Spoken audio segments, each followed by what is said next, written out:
요셉이 이끌려 애굽에 내려가매 바로의 신하 친위대장 애굽 사람 보디발이 그를 그리로 데려간 이스마엘 사람의 손에서 요셉을 산이라. 여호와께서 요셉과 함께 하심으로 그가 형통한 자가 되어 그의 주인 애굽 사람의 집에 있으니. 아멘. 1절과 2절이 뭔가 좀 안 맞지 않아요? 네. 1절에서는 요셉이 이끌려 애굽 사람 보디발의 손에 팔려서 노예가 됐다는 얘기잖아요. 그런데 2절에서는 여호와께서 요셉과 함께 하시고 그가 형통한 자가 되었다 이렇게 돼 있어요. 안 맞지 않나요? 요셉은 지금 노예가 된 겁니다. 그것도 여러분 성경 읽으셔서 알잖아요. 형들이 요셉을 시기해가지고 죽이려다가 미수에 그치고 구덩이에서 건져가지고 마침 상인이 지나가는 걸 보고 야 그냥 팔자. 그래서 팔아버린 거예요. 이런 아주 엽기적인 형이 동생을 팔아버렸어요. 돈 20을 받고. 여러분 성경 읽어보시다 보면 요셉이 구덩이에 갇혀있을 때 형들이 그 옆에서 밥을 먹었다 이렇게 돼 있습니다. 자기 동생을 구덩이에 던져서 죽으라고 해놓고 자기들은 밥을 먹어요. 이건 이해가 안 되는 거죠. 그런데 그냥 죽이기 아까우니까 꺼내가지고 노예로 팔아버려서 돈 20을 벌어요. 이런 상황에 요셉이 애굽에 노예로 팔려온 겁니다. 그래서 보디발이라고 하는 친위대장 집에 이제 노예가 돼서 거기서 생활하게 됐다. 그런 이야기를 1절에 해놓고 2절에서는 요셉이 형통한 자다 이렇게 말했다는 거죠. 아니 형통은 무슨 형통, 이게 뭐가 형통이에요? 네. 이제 여러분 동의가 되십니까 저하고 이게? 네. 네. 제가 느끼는 그 느낌이 여러분들에게 느껴지도록 설명을 했는데 그런 것 같지는 않아요. 이해되시죠? 예. 지금 이 상황이 누가 봐서 형통한 상황이냐고요. 여러분 원래 형통이란 말이 뭡니까? 예? 잘 된다. 길이 열린다. 계획대로 뜻대로 잘 된다는 거 아니에요. 근데 요셉이 원했던 일입니까 이게? 남의 나라에, 그것도 애굽이라는 나라에 와서 그것도 여행 온 것도 아니고 노예가 돼가지고 지금 남의 집에서 이제 종살이를 하게 됐는데 그것도 뭐 전쟁이 나서 붙들려 온 것도 아니고 자기 형들이 자기를 시기해서 팔아서 여기 와 있는데 이게 무슨 형통한 상황이에요? 말도 안 되는 소리죠. 납득이 안 가는 거예요. 그런데 성경은 요셉이 형통한 자다 이렇게 말하고 있다는 거죠. 그렇다면 우리가 생각하는 형통이라고 하는 것이 성경이 가르치는 형통과 다른 개념인가? 이런 생각이 딱 드는 거죠. 세상 사람들이 말하는 형통과 하나님께서 우리에게 말씀하시는 형통이 다르냐 이거죠. 다르냐. 그래서 이 부분에서 오래 생각을 하게 됐습니다. 그런데 성경에서 얻게 된 질문은 성경을 읽어야만 답이 나와요. 그래서 계속 읽다 보니까 하나님께서 이제 지혜를 주시는 거죠. 답이 성경 속에 있습니다. 잘 보니까 답이 있어요. 그래서 요셉을 형통한 자라고 말하는 이유가 우리가 읽은 본문에 두 가지가 있습니다. 자, 첫째 뭘까요? 본문 2절에 답이 있습니다. 2절 보세요. 여호와께서 요셉과 함께 하심으로 그가 형통한 자가 되어 그의 주인 애굽 사람의 집에 있으니. 그가 노예로서 주인 애굽 사람의 집에 있는 환경은 아주 우리가 보기엔 불행해 보이는 환경인데 그를 형통하다고 말하는데 그 앞에 이유가 나오죠. 여호와께서 요셉과 함께 하심으로. 그러면 이건 논리적으로 어떻다는 겁니까? 비록 요셉이 노예 신분으로 애굽의 보디발 친위대장 집에서 종살이를 하고 있다 손치더라도 하나님이 그와 함께 하시고 있다면 그 상황은 형통한 상황이다 이런 말이죠. 그렇죠? 논리가 그렇잖아요. 네.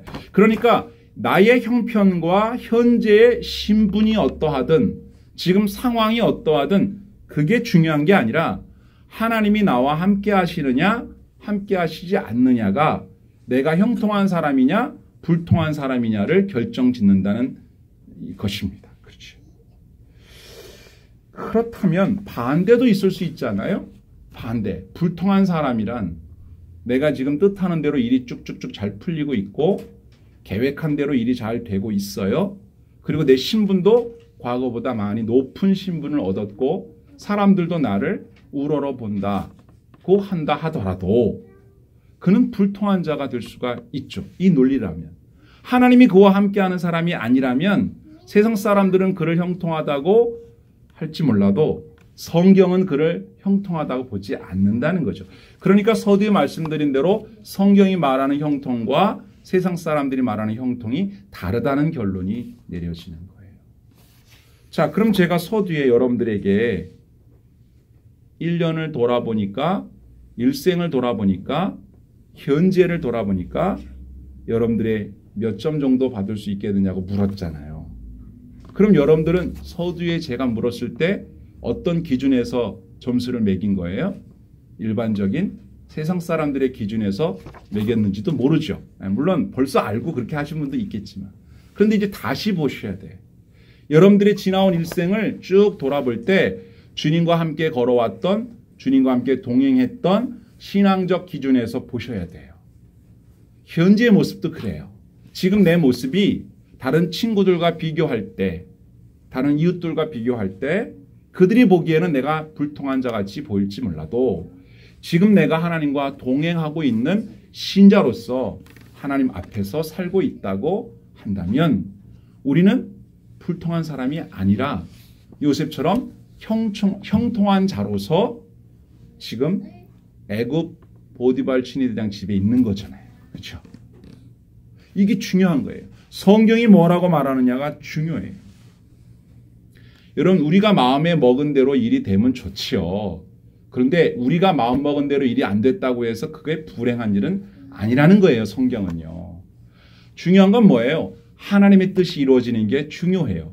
내 뜻은 안 이루어져도 괜찮은데 하나님의 뜻만 이루어지면 그건 내가 좀 손해를 받거나 내가 좀 어려운 환경에 놓였다 하더라도 그 일은 잘 되고 있는 거예요. 그래서 잠언 19장 21절에선 이렇게 말씀하셨습니다. 사람의 마음에는 많은 계획이 있어도 오직 여호와의 뜻만이 완전히 서리라. 아멘. 하나님의 뜻은 완전히 서게 돼 있어요. 하나님의 뜻은 사람이 뭐 잘못했다고 해서 안 되고 말고 그런 일이 없어요. 하나님의 일은 되게 돼 있어요. 그런데 문제는 하나님의 일은 잘 되고 있는데 내가 생각하는 내 일은 잘 안 될 수도 있다 이거죠. 이유는 뭐 여러 가지가 있겠지만 그럴 때 우리는 뭐라고 판단해요? 하나님의 일은 잘 되든 말든 난 그건 모르겠고 일단 내 일이 좀 잘 돼야 되겠는데 난 일이 잘 안 되고 있어 이게. 그럼 나는 지금 불통이라니까.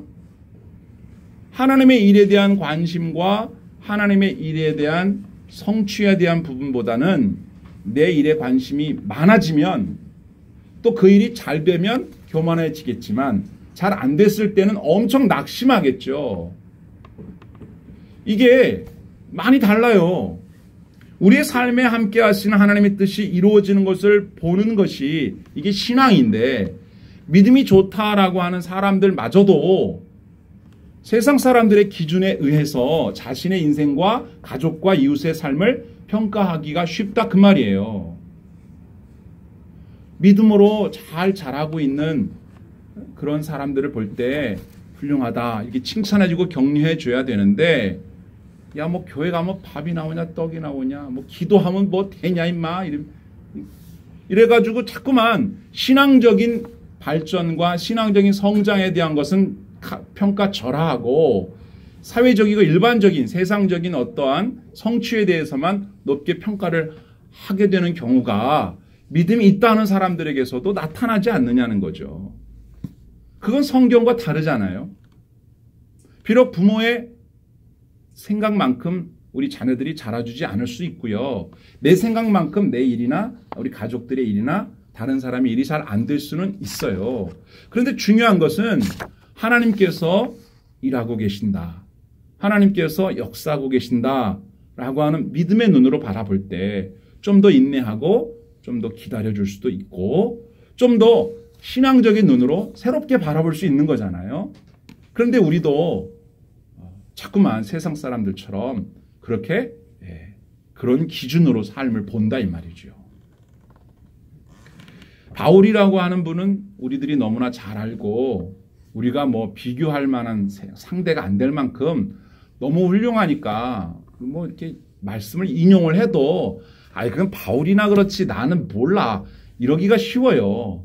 그런데 바울 선생님이나 우리나 그렇게 큰 차이 없어요. 어제 말씀드린 대로 39도와 41도 차이야. 그 몇 도 차이 안 나는데 그 온도가 확 다른 거예요. 성경에 기록되어 있는 믿음의 사람들의 삶을 우리가 주목해 볼 필요가 있는데 바울 사도님은 뭐라고 얘기를 했는지 한번 보세요. 빌립보서 1장 20절에서 여기서 나를 여러분이라고 생각하고 한번 읽어보세요. 나의 간절한 기대와 소망을 따라 아무 일에든지 부끄러워하지 아니하고 지금도 전과 같이 온전히 담대하여 살든지 죽든지 내 몸에서 그리스도가 존귀하게 되게 하려 하나니 이는 내게 사는 것이 그리스도니 죽는 것도 유익함이라. 아멘. 이게 무슨 말일까요? 바울은 자신이 죽어도 주님의 뜻이 이루어진다면 유익하다 이거예요. 그러니까 내가 잘못돼도 내 계획이 제대로 안 돼도 주님의 뜻만 이루어진다면야 나는 괜찮다 이거예요. 나는 잘 살고 있는 거다 이거예요. 나는 실패한 게 아니다 이거예요. 난 망한 게 아니다 이거예요. 왜? 나는 주님 때문에 사는 거니까.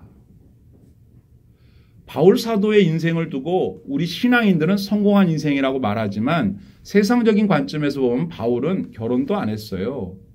가정도 이루지 못했어요. 그는 뭐 한 게 뭐가 있나요? 세상적인 기준으로 보면 아무것도 없어요. 우리 같은 신자들이나 존경하지 세상 사람들은 기독교적인 사상가로서 뛰어나다 요 정도로 인정이나 해줄라나 별로 건덕지가 없어요.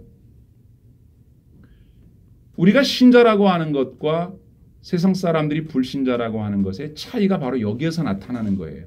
그런데 우리가 신자라고 하면서도 교회는 나오는데 생각과 가치관이 세상 사람과 같다면 여기서 혼란이 오는 거죠. 신앙생활을 해도 하나도 안 기뻐요. 신앙생활을 해도 자꾸만 관심이 엉뚱한 데만 가 있는 거예요.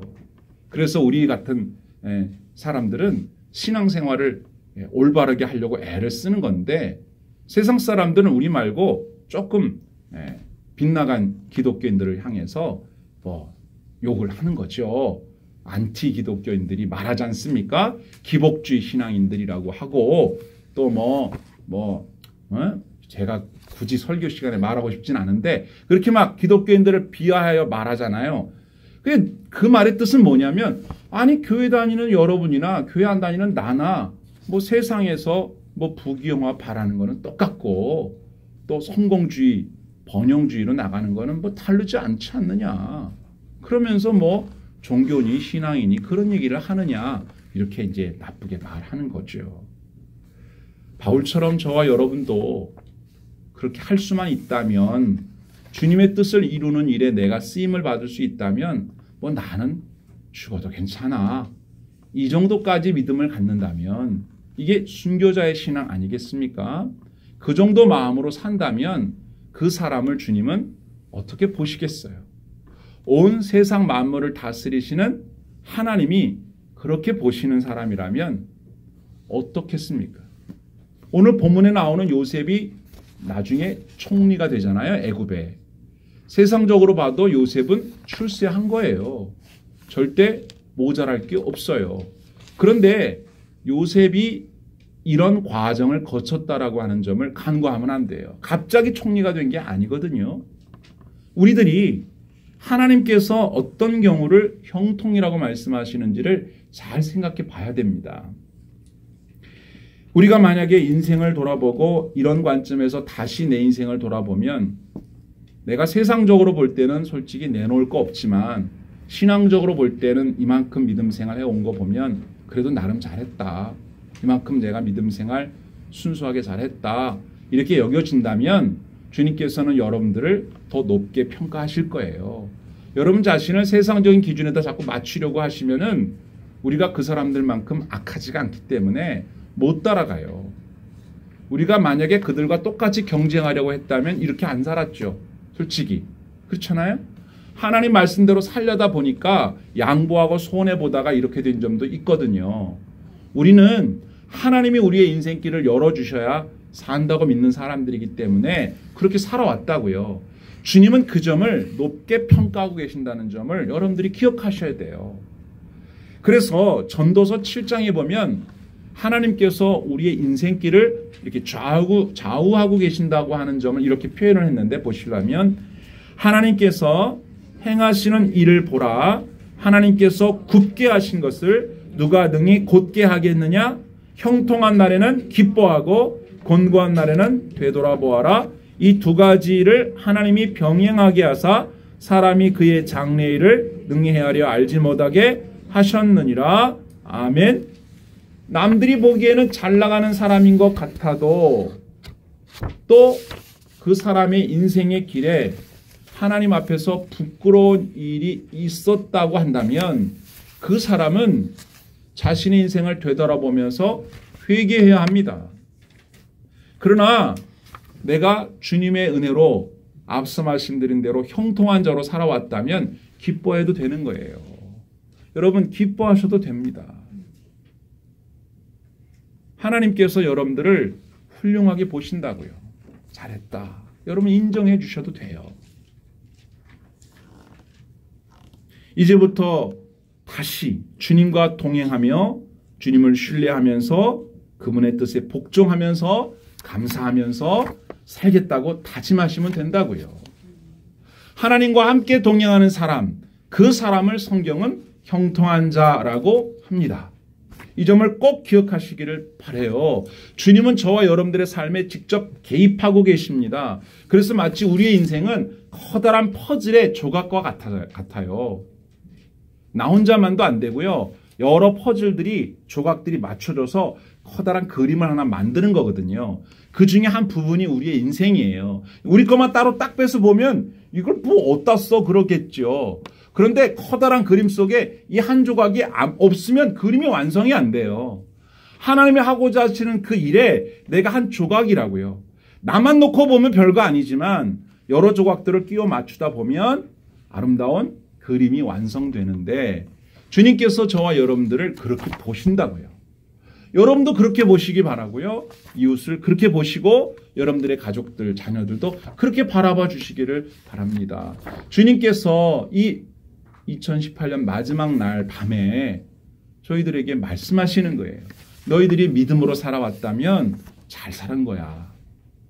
세상적으로 성과를 내지 못했다고 스스로를 뭐라고 야단하지 마라. 인생이 아직 끝난 게 아니야. 너희들의 인생의 길이 아직도 진행 중이라고. 여러분, 요셉의 인생이 총리가 되기 전에 보디발 장군의 집에서 머물고 있었던 것만 놓고 보면 애굽은 그냥 애굽에 있었던 노예 한 명으로 불과한 거예요. 아무것도 아니에요. 그 다음에도 여러분 앞으로 이야기가 얼마나 많습니까? 또 감옥에 또 가게 되죠. 그 보디발 장군 부인의 어떤 그 음란한 그 여인의 유혹을 또 떨쳐버리다가 모함을 받아서 억울하게 감옥에도 가고, 감옥에 가서 또 시종 떡 맡은 관원장, 포도주 맡은 관원장들의 꿈을 풀이해 주면서 또 그 사람이 또 그걸 바로에게 소개하면서 바로의 꿈을 또 해몽하게 되고 또 왕에게 이렇게 인정을 받아서 총리가 되고, 총리가 되고도 끝난 게 아니죠. 형제들이 곡식을 얻으러 또 내려왔다가 그들을 또 용서하고 또 고센 땅에 머물게 되고, 이렇게 하면 인생이 더 있어요. 앞으로도. 그거 하나만 놓고 얘기하면 요셉은 노예로 형들의 시기를 받아 팔려와서 비참하게 가련하게 외국의 어떤 집에 노예로 살았다. 이걸로 끝나지만 요셉의 인생이 그걸로 끝나는 게 아니잖아요. 우리 성경 읽어서 알잖아요. 우리 인생도 마찬가지예요. 퍼즐의 한 조각으로서 우리가 맞춰져 가고 있다는 사실을 알아야 돼요. 중요한 건 뭡니까? 하나님이 함께 하심에 형통한 자가 되어 그 집에 있었다 이 말이죠. 하나님은요, 역사를 주관해 가시면서 여러 가지 일을 하세요. 그래서 여러분 앞에 장애물도 놓으시고 어떨 때는 여러분 앞에 신호등도 이렇게 막 만들어 놔가지고 항상 파란불이면 얼마나 좋겠어요. 빨간불이 들어와요. 멈추라 이거예요. 지금은 가지 말라 이거예요. 그러다 또 파란불 들어오고 우린 직진하고 싶은데 좌회전으로 가라 그러고 공사하는 현장이 나타나가지고 못 가게 뺑 돌아가게 만들고 우리 앞에 놓여있는 장애물이 우리를 가로막는 장애물이라고 생각하지 말고 하나님이 우리의 가는 그 속도를 조절하기 위함이라고 생각하셔야 돼요. 신호등도 마찬가지고 장애물도 마찬가지. 우리의 발을 걸려 넘어뜨리게 하는 걸림돌들을 보면서 나를 넘어뜨리는 걸림돌이라고 생각하지 말고 내가 그 돌을 딛고 넘어가야 한다라고 말씀하시는 디딤돌이라고 생각을 하는 거죠. 왜일까요? 하나님이 나와 함께 하시니까. 하나님은 나와 동행하시니까 그분과 함께 길을 가고 있으니까 나는 지금 가고 있는 거예요. 잘 가고 있는 거예요. 잘못된 게 아니에요. 잘 가고 있다고요. 근데 그 속도를 내가 조절하고 싶으니까 답답한 거죠. 그런데 주인이 누굽니까? 내가 주인이 아니죠. 우리가 주님이라고 부르잖아요. 하나님이 우리 인생의 주인이라고요. 그분이 속도를 조절해 가고 계세요. 우리는 잘 가고 있어요. 형통한 자로서 잘 가고 있어요. 중요한 게 뭐예요? 하나님이 함께 하심에. 이게 중요한 겁니다. 그래서 우리가 늘 확인해 볼 건 뭐예요? 주님과 함께 동행하고 있나? 내가 주님과 함께 걷고 있나? 그것만 확인하시면 됩니다. 내가 이 길을 가면서 주님과 함께 걷고 있는지 확인하면 된다. 우리 옆에 있는 분한테 한번 얘기하겠습니다. 주님과 함께 동행하십니까? 시작. 그럼 대답하셔야죠. 예, 그렇습니다. 다시 반대 바꿔서 시작. 주님과 함께 동행하십니까? 예, 그렇습니다. 그러면 이제 옆에 있는 사람 보고 한 번 더 하면 됩니다. 이렇게 말하면 됩니다. 형통한 자이시군요. 시작. 주님이 여러분과 함께 하심으로 여러분들은 형통한 자임을 믿으시기 바랍니다. 이런 마음으로 살아야 돼요. 아직 갈 길이 멀어요. 끝난 게 아닙니다. 하나 더 남았습니다.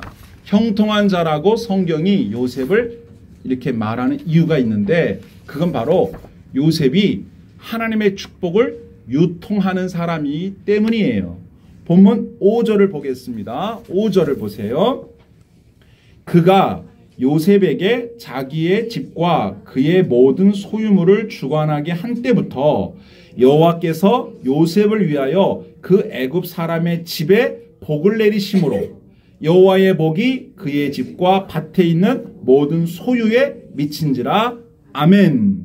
자, 요셉이 하나님과 함께 동행했다고 해서 형통한 자라고 해서 요셉의 환경이 바뀌었나요? 여전히 노예예요. 원래 우리 생각으로라면 하나님이 함께 하시고 형통한 자니까 어떻게 해야 돼요? 집으로 돌아가야죠. 어떻게 해서 집으로 돌아갔다. 아버지를 만났다. 해피엔딩. 이러고 끝나야 형통 아니겠습니까? 우리 생각으로라면. 근데 성경은 뭐라고 얘기하냐면 아직 안 끝났다 이거예요. 요셉이 노예로서 할 일이 더 있어요. 요셉이 노예의 신분에 있지만 요셉 때문에 보디발 장군 집이 복을 받습니다. 그 사람들은 하나님 섬기는 사람도 아니에요. 보디발 장군 집에 요셉이 있기만 했는데 하나님이 요셉과 함께 하시니까 요셉이 형통한 자가 되니까 하나님이 요셉이 하는 일이 잘 되게 하시니까 보디발 장군이 요셉에게 야, 너 좀 다르다. 너는 다른 노예랑 좀 다른데? 야, 너 우리 집안일 좀 맡아서 해라. 우리 집안 총무가 좀 돼봐라. 그래서 총무 일을 하는데 일을 잘하는 거예요. 왜 잘했다? 하나님이 함께 하시니까 잘했다. 이렇게 돼 있어요. 요셉은 노예 생활에서 벗어나고 싶었겠죠. 나는 노예 아니에요. 난 아버지하고 살 거예요. 여러분, 요셉은 어떤 아들이에요? 요셉이 부인이 4명이 있었는데 그 중에 가장 사랑하는 라헬이 낳은 아들인데 라헬이 처음에 아이를 못 낳다가 늙음하게 낳은 아들이에요. 요즘으로 말하면 늦둥이가 요셉이에요. 11번째 아들. 11번째 아들 요셉을 라헬이 낳았는데 얼마나 예쁘겠어요. 제일 예뻐하는 아내가 낳은 사실 레아나 실바나 비라는 야곱이 별로 마음이 없었어. 그냥 어쩔 수 없이 그냥 결혼한 거예요. 여러분 성경 읽어보시면 다 나오잖아요. 그냥 할 수 없이 그냥 그냥 그냥 이러고 살았어요. 그래서 애들을 낳아도 안 이뻐.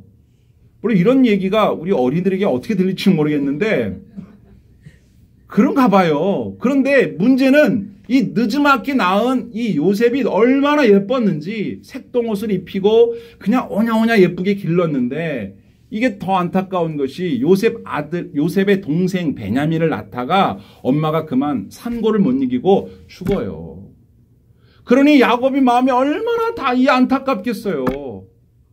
그렇지 않아도 이 몸이 약해가지고 아들 낳다가 이렇게 이런데 그냥 야곱의 마음에 그래서 요셉을 생각하면 그냥 어떻게 할 줄을 몰랐는데 그 형들이 얼마나 아버지가 요셉을 사랑하는 게 미웠는지 동생을 죽일 생각을 다 했지 않았겠어요. 그래서 팔아놓고는 뭐라고 그래요? 요셉 옷을 벗겨서 염소 피를 묻혀가지고 아버지한테 가서 뭐라고 합니까? 아버지 요셉이 짐승한테 물려 죽었네. 어떡하지? 요따오로 말을 합니다. 그때 야곱이 어떻게 하는지 아십니까? 여러분 성경 읽어보셔서 아시죠? 나도 요셉 따라 죽을란다. 옷을 찢고 그냥 난리가 납니다. 자녀들이 아들들이 말립니다. 아버지 고정하세요. 다 필요 없다 이거예요. 내 아들 요셉이 죽었는데 내가 살아서 뭐하냐. 난리가 납니다. 이렇게 아끼는 아들이에요. 요셉도 그렇게 자기가 아버지의 사랑을 받는다는 걸 알고 있기 때문에 아버지가 얼마나 그리웠겠어요. 뭐 집에 가봐야 엄마도 없고 아버지밖에 없는데 형들은 다 나만 보면 죽이려고 그러고. 그런데 요셉이 지금 노예로서 그 얼굴 검은 사람들이 있는 데서 살잖아요. 애굽에 있는 사람들 대부분이 검해요. 그냥 함족의 후예이기 때문에. 그리고 거기 있는 사람들은 더군다나 이 시위대장, 친위대장 보디발의 집이잖아요. 친위대장이란 말은 우리식으로 경호실장이잖아요. 군인의 집이에요. 군인의 집. 부드럽게 얘기하는 사람이 아니에요. 바로 왕의 친위대장이니까 얼마나 권세도 있고 무섭겠어요. 그 안에 감옥도 있단 말이에요. 그 집 안에 왕실 감옥도 있고 거기에 군사들도 얼마나 많겠어요. 그 집에서 요셉이 뭐가 됐다? 가정 총무가 됐다는 거 아닙니까? 이게 보통 일이 아니에요. 하나님이 요셉을 집으로 돌려보내는 대신 거기를 자기 집처럼 노예긴 노예인데 친위대장 보디발의 장군의 신임을 얻어서 가정에 있는 모든 재반을 다 다스리는 사람이 됐단 말이에요. 이걸 뭐라고 하느냐? 축복의 통로라고 하는 거예요. 그러니까 요셉 때문에 덩달아 복받은 거예요. 이 사람들은 다요. 여러분 이것을 형통한 자라고 합니다. 여러분 혹시 한번 돌아보세요. 나는 요셉처럼 집에 돌아가지도 못하고 여전해. 그때나 지금이나 아직도 노예야. 건강도 그때나 지금이나 별로 나아진 것도 없어. 형편도 그냥 그래. 그런데 희한하게 나를 만났던 사람들은 잘 된단 말이야. 내가 어떤 사람들한테 몇 마디 해주면 그 사람들이 막 영적으로 회복되고 신앙적으로 막 회복되고 막 잘 돼. 근데 나는 그냥 그래. 여러분 그런 적 없으신가요? 아니 그럴 때 뭐라고 해야 됩니까? 뭐 이 적절한 표현이 아닌데 중이 제 머리는 못 깎는다고 내 머리는 못 깎고 남 좋은 일만 해주고 앉았네. 그런 경험 없으신가요? 그런 걸 전문 용어로 축복의 통로라고 하는 거예요. 하나님이 함께하는 사람은요. 자기 자신의 삶은 자기가 보기에는 별다르게 발전된 게 없는 것 같은데 나 때문에 주변 사람들이 잘 되는 일들을 봐요. 그리고 다른 사람들이 제3자가 나를 봐도 그렇다고 해요. 너는 어쩌면은 그렇게 자기도 결혼 못하면서 연애 상담 잘해주는 그런 사람처럼 어쩜 그렇게 말을 참 재미나게 잘하냐. 너랑 얘기하면 마음이 걱정이 다 풀려. 고마워. 다음에 또 만나. 그런데 자기는 고민이 있어. 내 고민은 내가 해결을 못하는데 다른 사람들의 고민을 해결해주는 그런 지혜가 있는 사람이 있어요. 나는 내 병 아파서 내 병을 내가 못 고치는데 다른 사람 위해서 열렬히 중보기도 하면 그 사람 병이 막 고침받고 그런단 말이에요. 여러분의 문제는 여러분이 해결하는 게 아니라 누가 해결해요? 하나님이 해결하실 거예요. 그리고 여러분들을 사랑하는 또 누군가가 여러분들을 위하여 중보하고 여러분들을 도울 때 해결될 거예요. 하나님은 그렇게 만들어 놨어요. 내가 하나님의 쓰임받는 통로가 되는 거예요. 하나님의 은혜가 나를 통해서 그 사람에게 흘러가는 거예요. 그렇게 만들어 주셨다는 거죠. 누구를? 요셉을. 급기야는 요셉 때문에 애굽이 살잖아요. 가뭄에 애굽이 다 살아요. 애굽만 살았나요? 곡식을 얻으러 왔던 가나안 백성들, 형제들만 얻으러 온 건 아니에요. 그 가나안 땅에 살던 사람들이 곡식 얻으러 왔다가 얻어서 다 살잖아요. 만민의 생명을 구원하시려고 나를 먼저 보내셨다. 요셉이 그랬잖아요. 그러니까 요셉은 다른 사람을 살리는 일을 하는 축복의 통로가 됐단 말이에요. 근데 자기는 여전히 노예야. 그런데 그냥 노예가 아니고 이제 친위대장 집에서 가정총무가 돼요. 그 다음부터는 일이 만사형통 돼야 되잖아요. 근데 또 이제 그 보디발 장군 부인 때문에 또 누명 써서 또 감옥에 또 가. 감옥에서 술 맡은 관원장한테 철뚝같이 약속을 받았어요. 내가 나가면 네 얘기 꼭 해줄게. 그랬는데 2년 동안이나 까먹었어요. 하나님이 술 맡은 관원장이 약속을 까먹으니까 바로 왕에게 꿈을 꾸게 해가지고 꿈 해몽을 아무도 못하게 하는 거예요. 왕궁에 있는 지휘자들이 아무도 해석을 못해. 그러니까 술 맡은 관원장이 아차, 내 감옥에 있을 때 내 꿈을 해몽해줬던 사람이 있었는데 내가 그 사람 얘기 잘해준다고 약속했는데 아차 까먹었네. 저기 감옥에 아직도 있을 겁니다. 해서 그럼 데리고 와라. 그래서 요셉을 데려다가 왕 앞에 데려다 놓으니까 꿈꾼 이야기를 해보시죠. 그래서 꿈 얘기를 쫙 하니까 요셉이 들어보니까 그거 뭐 아무것도 아니거든. 하나님께서 지혜를 주셔가지고 꿈을 해몽을 쫙 해줍니다. 그랬더니 왕 바로가 뭐라고 합니까? 야, 이렇게 지혜로운 사람이 어디 갔다 이제 왔냐? 너 여기 내 옆에서 나 좀 도와라. 네가 말한 그대로 한번 정책을 펼쳐보면 좋겠는데 네가 그 일을 한번 맡아봐라. 해가지고 그 일을 맡아가 보니까 총리가 된 거예요. 그 총리가 안 됐으면은 가나안 땅에 내려왔던 형제들 다 굶어 죽었어요. 그런데 여러분 생각해 보세요. 형들이 자기를 팔아서 애굽에다가 노예로 만들어놨다고 해서 원망하면서 막 울부짖으면서 나는 불통한 놈이야. 나 같은 놈같이 재수없는 놈도 없을 거야. 막 그렇게 살았더라면 여기까지 오지도 못하죠. 하나님이 함께 했기 때문에 요셉이 여기까지 온 건데 지나고 보고 생각해 보니까 내 인생이 내 게 아니었더라. 요셉의 인생은 자기 게 아니었어요. 하나님이 하시려고 하는 역사 속에 자기는 등장하는 인물일 뿐이었어요. 커다란 그림의 퍼즐의 하나였을 뿐이었다는 걸 나중에서야 알게 되는 거예요. 아, 이게 별게 아니었구나. 나는 하나님이 함께 하시면 언제나 형통한 사람이구나. 어디에 있어도 어떤 신분에 있어도 나는 언제나 형통하구나 하는 걸 깨닫게 된 거예요. 그 다음부터는 요셉의 눈에는 자기를 비롯해서 누구를 보더라도 예사롭게 안 보이는 거예요. 다 귀한 사람으로 보이는 거예요. 하나님의 커다란 역사 속에 다 필요한 사람이에요. 필요 없는 사람이 없어요. 다 필요해. 심지어는 악한 사람까지도. 자, 잠언 16장 4절에 뭐라고 되어 있냐면 하나님이 하시는 일은 우리가 미루어 짐작할 수 없지만 이런 일도 있다는 거죠. 16장 4절 여호와께서 온갖 것을 그 쓰임에 적당하게 지으셨나니 악인도 악한 날에 적당하게 하셨느니라. 아멘. 나쁜 놈들도 하나님의 뜻을 위해서 하나님이 어떻게 하시는지 모르지만 그러니까 여러분에게 나쁘게 한 사람들도 결국은 여러분들에게 결과적으로는 잘한 거예요.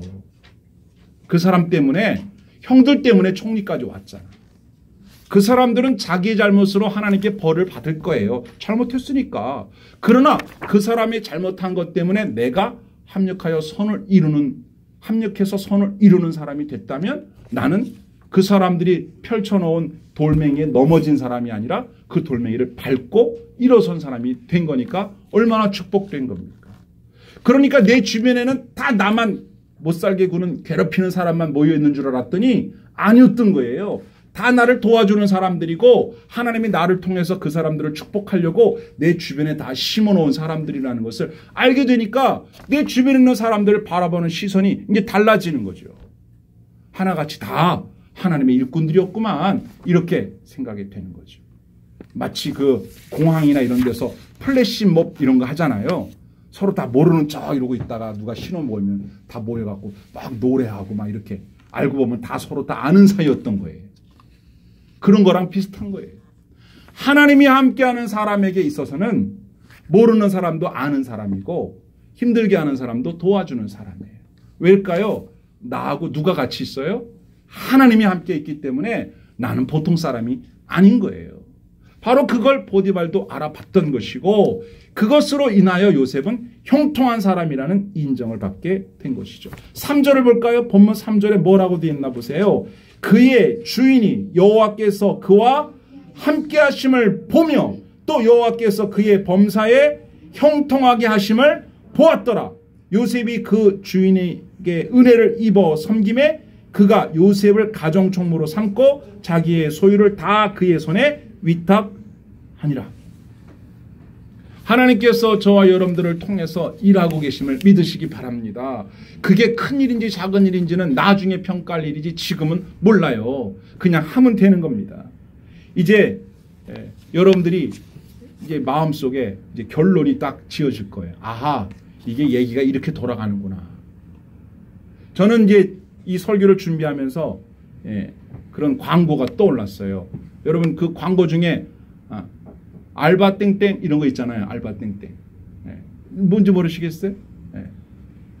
거기 내용이 그런 건 하잖아요. 야 알바야, 네가 우리 가게에 들어와서 우리 가게에 되는 일이 많아. 아주 많아. 우리 가게에 뼈를 묻어줘 이런 거 있잖아요. 처음 들어보시나? 알바 땡땡 이거 나오잖아요. 광고 중에. 나만 광고 보나 봐. 요셉이 그런 사람이었고 저와 여러분이 그런 사람이 되어야 돼요. 내가 비록 알바생이지만 알바야, 네가 우리 가게에 들어와서 되는 일이 많아. 당신을 만나서 내가 되는 일이 많아. 여러분이 가는 곳마다 되는 일이 많아. 우리 가게에 뼈를 묻어줘. 알바 땡땡. 이렇게 하는 것처럼 여러분이 그런 사람이라 이 말이에요. 왜? 이유를 말하라면 왜? 내가 왜 그런 사람이야? 하나님이 함께 하시니까. 이제부터는 우리가 하나님이 나와 함께 하신지 그것만 확인하면 되는 거예요. 일이 잘 됐냐 못 됐냐 평가는 나중에 하고 하나님 나와 동행하고 계시는 거 맞죠? 나 지금 주님과 함께 걷고 있는 거 맞죠? 그것만 확인하시면 됩니다.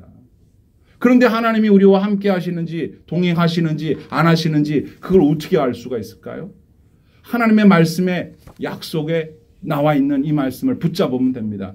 예수님은요 처음 이 땅에 오실 때도 약속하셨고 부활하여 승천하실 때도 약속하셨어요. 올 때 갈 때 다. 성경을 보십시오. 마태복음 1장 23절에 보시면 보라 처녀가 잉태하여 아들을 낳을 것이요 그의 이름은 임마누엘이라 하리라 하셨으니 이를 번역한즉 하나님이 우리와 함께 계시다 함이라. 예수님이 이 땅에 오실 때 이름이 임마누엘인데 이름의 뜻이 뭐라고요? 하나님이 우리와 함께 계시다. 우리가 예수를 믿는 한 하나님은 우리와 언제나 함께 하시는 겁니다. 또 승천하실 때 마태복음 28장 20절 내가 너에게 분부한 모든 것을 가르쳐 지키게 하라. 볼지어다 내가 세상 끝날까지 너희와 항상 함께 있으니라 하시니라. 아멘. 그러니까 이 두 말씀만 붙잡아도 하나님이 우리와 항상 함께 하신다는 건 확실한 거 아닙니까? 그러면 결론이 나왔죠. 이제부터 우리는 주님과 함께 동행하는지만 확인하면 됩니다. 주님과 함께 동행하는 사람에게 필요한 것이 있어요. 그건 바로 내 뜻이 이루어지는 것이 아니라 주님의 뜻이 이루어져야 행복하다라고 믿는 거죠. 내 마음대로 돼야 행복하고 내 뜻대로 안 되면 불행한 게 아니라 내 뜻대로 안 돼도 행복할 수 있어요. 하나님이 함께 하시니까. 그래서 잠언 16장 9절에 이렇게 말씀이 되어 있죠. 사람이 마음으로 자기의 길을 계획할지라도 그의 걸음을 인도하시는 이는 누구다? 여호와시니라. 하나님이 여러분의 인생길 인도하십니다. 계획이 달라져도 걱정하지 마세요. 뭐 날짜가 미뤄져도 걱정하지 마세요. 뭐 변경돼도 괜찮아요. 하나님이 함께 하시면 다 잘 되게 돼 있어요. 이렇게 믿고 사는 거예요. 내 계획이 안 돼도 주님의 뜻만 이루어지면 됩니다. 근데 이게 얼마나 어려운 일인지 아세요? 내 뜻 버리고 주님 뜻을 붙잡는다는 건 말처럼 쉬운 게 아니에요. 오죽하면 예수님이 내 뜻 버리고 주님 뜻 붙잡으려고 할 때에 얼마나 기도가 힘들었는지 성경에 이렇게 써놨습니다. 한번 보시겠어요? 누가복음 22장 42절에 뭐라고 되어 있습니까? 시작. 이르시되 아버지여 만일 아버지의 뜻이어든 이 잔을 내게서 옮기시옵소서. 그러나 내 원대로 마시옵고 아버지의 원대로 되기를 원하나이다 하시니 천사가 하늘로부터 예수께 나타나 힘을 더하더라. 예수께서 힘쓰고 애써 더욱 간절히 기도하시니 땀이 땅에 떨어지는 핏방울같이 되더라. 아멘. 우리에겐 믿음이 필요해요. 하나님이 우리와 함께 하시면 형통할 수 있다. 하나님이 우리와 함께 하시면 내 뜻이 이루어지지 않아도 하나님의 뜻이 이루어지면 나는 얼마든지 행복할 수 있고 세상 사람들에게도 존경받고 칭찬받고 박수받는 인생 살 수 있다. 내 뜻대로만 돼야 된다고 생각하는 걸 버려요. 나보다 하나님이 훨씬 더 지혜로우시니까. 그런데 내 뜻 버리는 게 쉽지 않다. 그러니까 어떻게 해야 된다? 예수님처럼 기도해야 된다. 이렇게 결론이 나와요. 얼마나 어려웠냐면 땀방울이 빗방울이 되는 것처럼 쉽지 않잖아요, 여러분. 우리 어린 애기들도, 여기 있는 우리 애기들도 자기 생각이 다 있어요. 그거 버리고 엄마한테 순종한다는 거 어려워요. 애기들도 어려워요. 어른들은 더 어렵죠. 이게 쉽지 않아요. 그래서 기도가 필요해요. 예수님도 기도했는데 우리가 기도 않고 우리 멋대로 우리 생각대로 안 되면 금방 속상해버리고 하나님 뜻은 온데간데 없고 그저 내 생각만 그저 맨날 그 생각만 하고 있다 보니까 우울해지는 거예요. 나는 불행한가 보다. 나는 불통한가 보다. 이게 정리가 안 되는 겁니다. 그러면 우리가 이 한 해를 마감하고 새해를 맞이하면서 이 시점에서 결정하고 결심해야 될 게 뭡니까? 기도하면서 뭘 믿고? 주님이 나와 함께 하시면 형통한 자가 된다. 믿음으로 살죠. 그러려면 기도해야 된다. 여러분 새해를 맞이하면서 나 이거 해야지 라고 마음먹은 거 많이 있으실 거예요. 꼭 이루시길 바랍니다. 주님이 함께 하셔서 꼭 이루시길 바라요. 그런데 여러분 계획대로 안 될 수도 있어요. 그때 걱정하지 마세요. 반드시 주님께서 여러분들을 인도하십니다. 내 생각 버리고 주님 생각을 붙잡으세요. 그렇게 할 수 있도록 도와달라고 기도하세요. 믿음으로 사는 자는 하늘 위로 받겠네. 무슨 일을 만나든지 만사 형통하리라. 무슨 일을 만나든지 만사 형통하리라. 2019년 새해 여러분들의 삶이 만사 형통 될 줄로 믿습니다. 주님과 함께 하심을 확인하십시오. 주님의 뜻을 이루기 위해서 내 뜻을 내려놓을 수 있는 믿음을 달라고 기도하시기 바랍니다. 우리 모두가 새해에 만사 형통의 축복을 누리는 은혜가 있게 되기를 축복합니다. 아멘.